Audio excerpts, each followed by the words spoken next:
Vinayak Pai, currently leading Tata Projects Limited, brings extensive experience and expertise. Previously, as Global Group President for Worley, he oversaw energy and chemical services in 49 countries with 30,000 employees, achieving $5 billion in revenue. During COVID, he successfully led the EMEA APAC division, improving revenue and margins. Before Worley, Mr. Pai was president of Jacobs Global Energy Chemicals and Resources business, excelling in over 25 countries with 25,000 employees and a $5 billion in revenues. He began his career at Acre Solutions, rising to director operations in his 25-year tenure.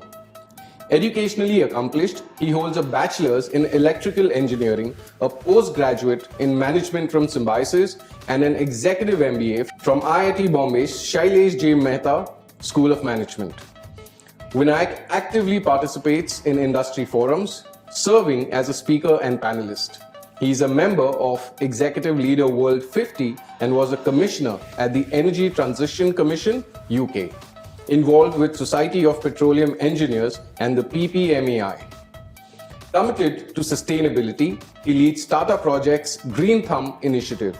Beyond work, he enjoys sports and prioritizes upskilling Tata Projects' workforce, providing training for unskilled workers to progress in their professions. His dedication to excellence and social responsibility distinguishes him as a prominent industry leader. Thank you, Mr. Pai, for sparing your time today this morning for this interview. Thank you, Roshan. Glad to be speaking on this subject and to our audience, Absolutely. which I think are the future of our nation. So. Truly, they are. And I'm sure once they watch this interview, they definitely will have a lot to learn from. So, taking you through your journey, sir, can you take us through the highlights of your professional journey from being a trainee engineer at Acre Solutions to your current role as a leader at Tata Projects Limited? Yeah, I think reflecting on my professional journey, I can say that one of the constant has been learning and change. Yeah? I've kept on learning and I've kept on changing. And I think those are two aspects which eventually, leads you to a path of success. True. I have been in the same of my first organization for 25 years, then made a couple of changes. So this is my maybe third major job. So I've typically stayed with the same organization, looked for opportunities within, looked for opportunities to learn. And always taken opportunities which came my way. Many a times, people overthink when they get opportunity, whether, they have the skills, they have the capabilities, whether they will succeed. I think I've learned over a period of time. I did that, first few times when you had to take an assignment out of your comfort zone. But then I soon realized that, if you have the passion and you have a support system in an organization, and you have a good team, all that can be managed. Well, you just summarized the last 25 years in a few lines. Thank you so much for that.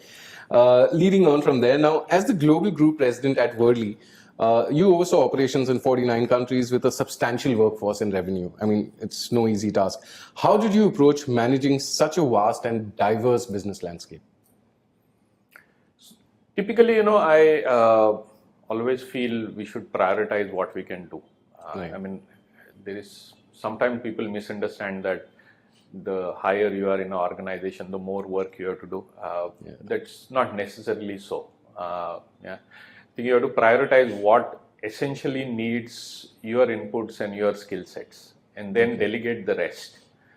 So in my role when I was, looking after a vast business globally, I had 4 or 5 people reporting to him. So I took a lot of care to choose those individuals, a lot of care to, look at the dynamics of the businesses they lead versus their capabilities, and then set clear expectation and then delegate, to them the day-to-day activities, and then focus more on strategic priorities for the future and the risks which the businesses have. So continuously look at evolving risk, how we can take control of the risk on the business on a global scale.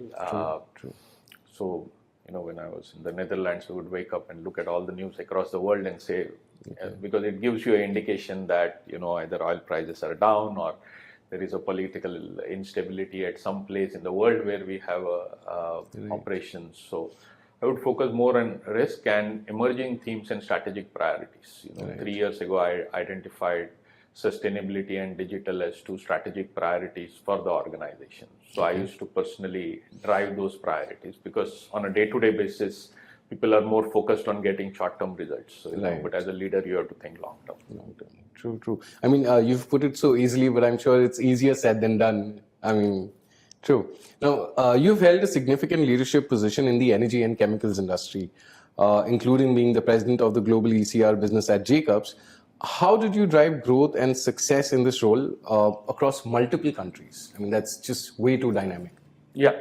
So, again, I think if you look at the whole industry, there are a handful of majors, actually. Right. That whole industry is broken down into some very big national companies and then smaller players. So, when you are running a global business, each of that is important because in some countries there are national players and in some countries there are smaller players, but their business is very good for us. So the way I used to sort of drive is set very clear expectation of what we want to do in a particular period of time. So when I took over as the global president for Jacobs, I had a chat with the CEO and we aligned on two very simple things as what I will deliver for him and for the organization, which was to say that this is a cyclic industry, so we won't focus so much on top line growth at this point in time. We would stabilize the top line growth and improve the bottom line very rapidly in 4 to 6 quarters. So once you have set that very clear expectation, then you look at how can you work with the major players to give you a base load of work, and how can get better profitability by working where we have higher skill sets with smaller players in specific geographies and improve the bottom line. So you actually map that strategy very clearly, get it aligned with the team, and then every player in the team knows their role and what they have to deliver. So and then help them. That's the other thing, we all need help, and there is only so much you can gain by blaming people, but if there is a problem, how do we resolve it? How do we get together to move on from this, learn from this, and then rapidly meet our strategic priorities? So absolutely. Now, so with a strong educational background, including an executive MBA from IIT Bombay, how has your academic knowledge contributed to your professional success? I hate to admit it, but I was not a great student in terms of the parameters which are set in the education industry, which is basically grades and marks, right? True. So I always think that education comes from everywhere, and most of my education came from the classrooms, but outside the classrooms as well. Right. So I think when I was in engineering, I got a lot of, one of the best, the second oldest college in Asia. So, it had a rich history, fantastic curriculum. True. So I did learn the technical part of it, but we also in COAP is the college I come from in Pune. We also had a boat club where, people go to collaborate, gatherings, sports events. True. So as much as you learn inside the classroom, you also, learn outside the classroom. And at that point in time, it doesn't seem like learning because, you're actually out there to have some fun and de-stress yourself. True.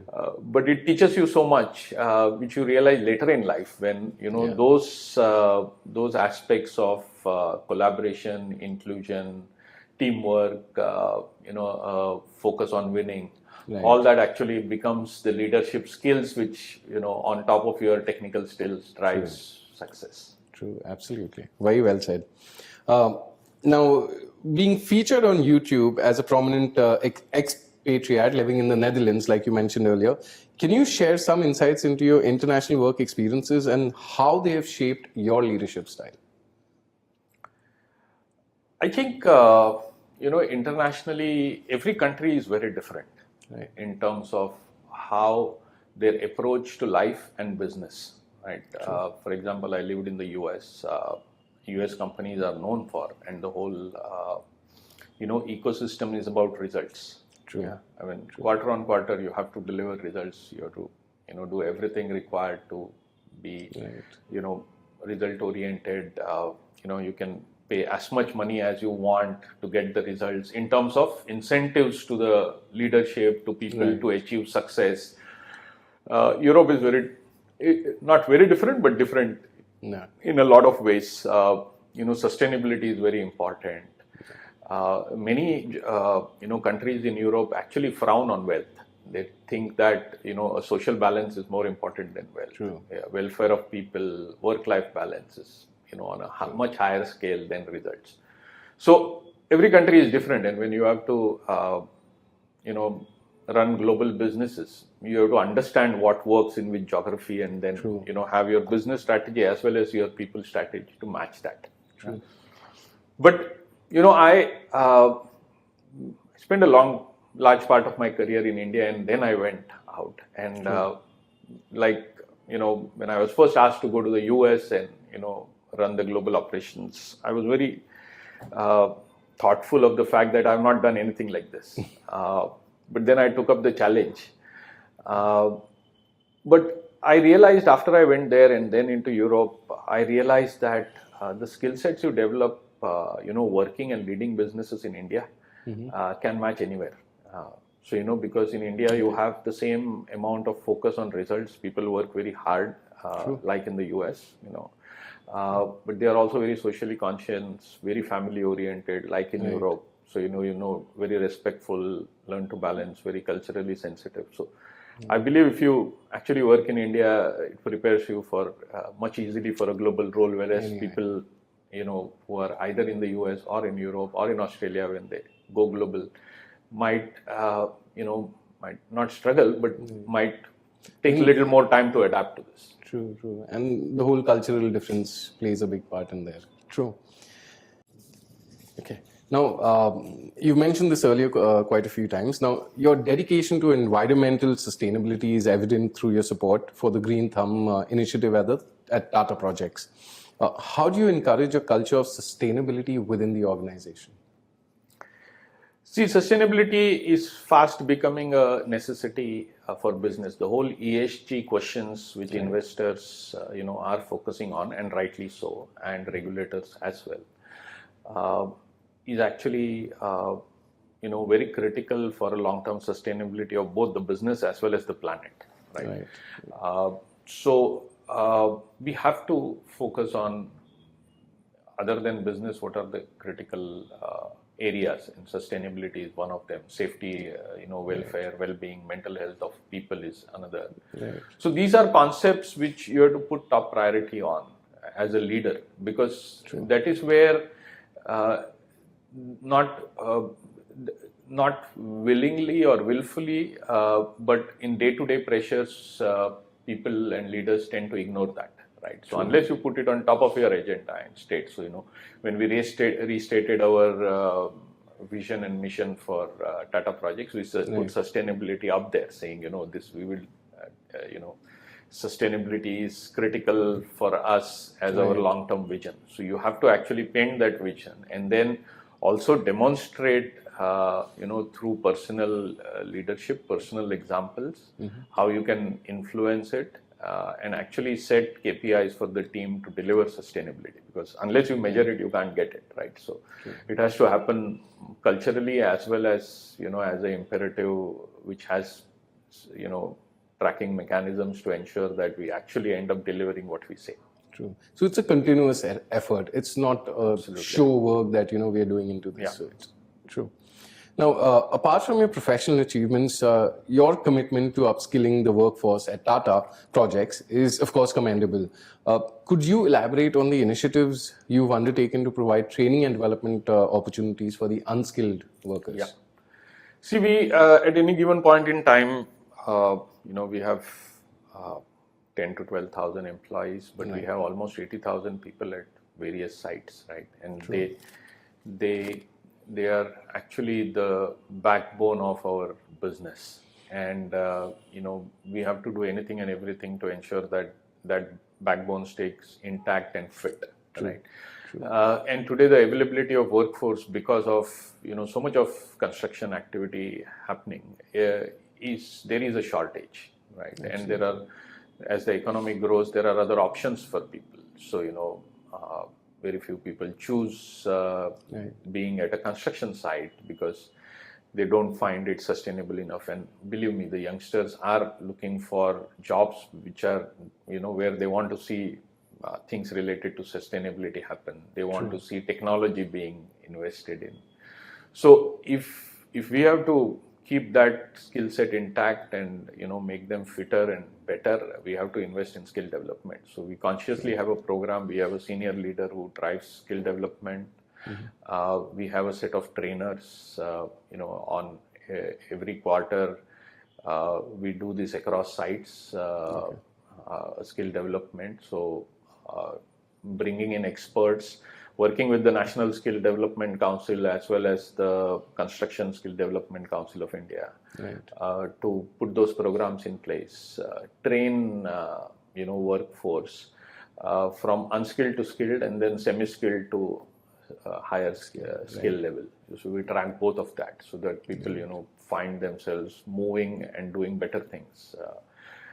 Train them in technology, which are used at our construction sites. So that's a continuous process for us. On a quarterly basis, varies between 500 to 1,000 people who get, sort of undergo through this program. I still think it's not enough. We have to do more, but it's a journey. True. And I believe it's also a pipeline for the future workforce of the company. Absolutely. So it works wonderfully. True. Okay. Now, so as a leader in the infrastructure business, how do you see the industry evolving in the face of changing global dynamics and environmental concerns? So I think there's a huge amount of action happening in the infrastructure space, and it is unprecedented in India and in many economies. Very rarely have countries spent 8 to 10% of their GDP on infrastructure, and India presently is doing so. So there's huge amount of investments in public infrastructure, in the state governments investing in infrastructure, the central government investing in, and the private sector investing in infrastructure and industrial growth. Right. So all that put together has a very strong base of growth, which is actually driving the Indian economy. One of the key drivers of the Indian economy is this construction, infrastructure, energy industries. So at the same time, it's also rapidly transitioning into a much sustainable energy mix. So that's the other dynamic where renewable power is a huge growth area. The amount of solar power which the country generates, which has investments have been made and actual power is generated in the last 3 to 5 years, is phenomenal, even on a global scale. Right. So we have almost a third of India's power coming from renewable sources now, which is most of the countries, even China, US, they're all far behind. Third, they are somewhere in the 10 to 20% range. So there's a lot of change happening in the energy mix in the industry. There's a lot of investment happening in infrastructure in India at this point in time. And I see this to be very sustainable, and which will actually lead to India being the manufacturing hub in future. So India started as a agricultural economy and jumped into a services economy, missing a step of the manufacturing economy. And now the next driver of growth is the manufacturing economy, which the energy and industrial business as well as the infrastructure business, better infrastructure makes manufacturing more efficient and more viable. So on a global scale, India is now competing as one of the top manufacturing destinations, which I think over the next couple of decades and the energy transition will transform the whole industrial landscape in India. Absolutely. So it's definitely a great time to be in India. Yes. True. Now, can you share an instance where you had to make a tough decision as a leader, and how did you navigate through that? Yeah, I mean, you have to make a lot of tough decisions because if you have to also put the organizations and the shareholders' interests, at the top, because finally your shareholder trusts you to take decisions which will maximize returns for the company and for the shareholders, which is how businesses have to think. So in that process, we have to take tough decisions. Now, these tough decisions is across a spectrum, because you have to sometimes take tough decisions with respect to the workforce, where there are performance related issues. You have to take tough decisions where it's not easy because you're affecting lives of people. But you also have to take tough decisions in terms of business, right? Absolutely. And you have to take tough decisions with your customers where your interests and their interests are not aligning. And those are probably the tougher decisions where you have to go and tell a customer we would not be continuing working with you. So now that takes a lot of courage because it's not easy. So and it's loss of business. It's loss of business, but then you have to balance it. Because things happen in business, which again the risks you have to navigate, identify, and be prepared for it. But at the same time, I think all this has to be done. I always found that it's much easier when the tough decisions you make are very transparent, are for the right reasons, and you're upfront and discuss it without emotions. And explain why a certain, to take a decision is not for the other person or a company not to understand why you are taking a decision is always where it goes wrong. If they really understand why you are taking a decision and what led you to take this decision and have a good faith conversation, things become always easy. Yeah, but it's always difficult to leave the emotions out of the decision for both the parties. Yes, so but when you have that. When you are taking that tough decision, you should always understand the impact it is having on the person, because even finally you are affecting the well-being, livelihood of a family, right? So you need to see the impact. Many a times, when you put yourself in that, the decision need not change, but how you do that and a follow-up of that decision can always be managed much effectively. True, absolutely. The last question in this section. Now, as you look back on your career, and you've had an extensive career, what advice would you give to the aspiring professionals who aim to achieve leadership roles in this business, or for that matter in any other business? Right. So what would your advice be? See, first is the question itself, aspiring to be in leadership. I think leadership has to come as a consequence of your capabilities. The aspiration is there. So, if you leave it, I don't think if you ask me, I ever, at the beginning of my career, aspired that I will be a CEO or, I'll be running a global business. I didn't, right? But it happened as a consequence of the capabilities I developed and the opportunities I got along the way, right? So I would say people have to be open around that and not focus only on the result that, I need a promotion or I need to be here, right? But at the same time, my suggestion is be curious about what you are doing and be passionate about what you are doing. I think these two things are extremely critical. Because if you are, curious about what's happening, you won't limit yourself to what you are doing. So your maximum learning happens when you understand how the whole thing works together rather than one part of your function, right? So be curious about what's happening around you, collaborate, teamwork, go to people, ask questions, give them suggestions, you'll learn more. What skills you need to add. So, be passionate about what's the next step. What do I need to learn to get to the next step? Not that, I want to get to the next step. What should I do which will help me to get to the next step? So, do that planning, right? And lastly, I always, feel that we should always trust ourselves and our capabilities. Many a times, the box we put around ourselves is a much bigger challenge than any external circumstances. So, we should trust our capabilities, work on them, upskill ourselves, and then keep taking opportunities as they come. True. Very well spoken. Thank you so much for sharing that piece of advice.